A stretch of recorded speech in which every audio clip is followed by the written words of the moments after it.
ભક્તજનો, સ્વામિનારાયણ ભગવાન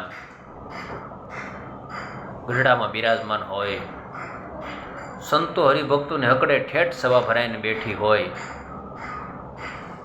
ત્યારે કોઈ હરિભક્તોનું મંડળ આવે ગામડેથી શ્રીજી મહારાજના દર્શન કરે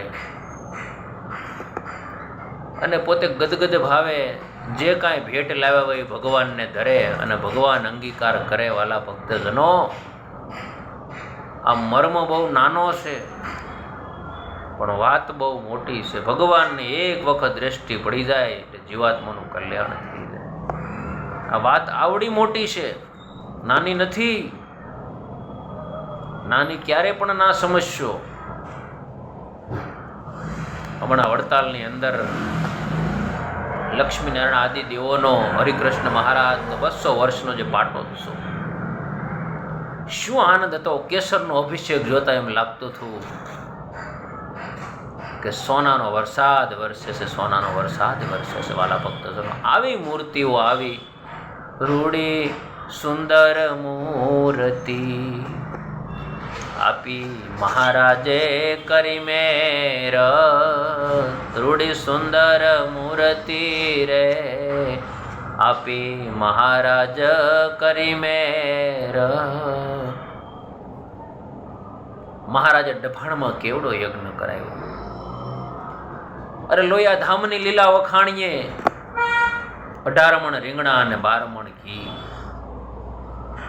આ શું ઘટે ભાઈ? આમાં શું ઘટે? કાંઈ ન ઘટે. બસ એક પરમાત્માનું એકાત્મ ભાવે આરાધના કરી લઈને તો કામ થઈ જાય. આ આંખ ક્યારે વિચારી જાય કોઈને ખબર નથી. આપણે રાત્રે દિવસ દોડધામ કરીએ છીએ, કરવાની જ, કરવી જ પડે. આ મૃત્યુ લોકમાં આપણે જે સ્ટેજ ઉપર ઊભા છે એ સ્ટેજને પૂરી રીતે આપણે શણગારવી પડશે.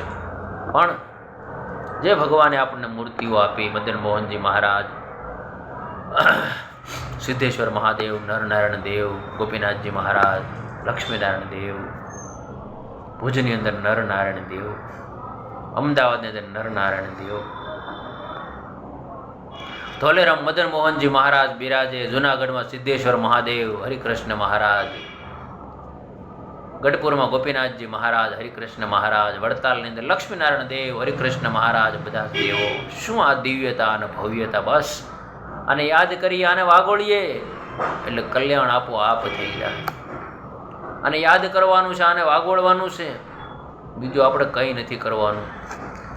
સંત પરમ હિતકારી જગતમાં, સંત પરમ હિતકારી.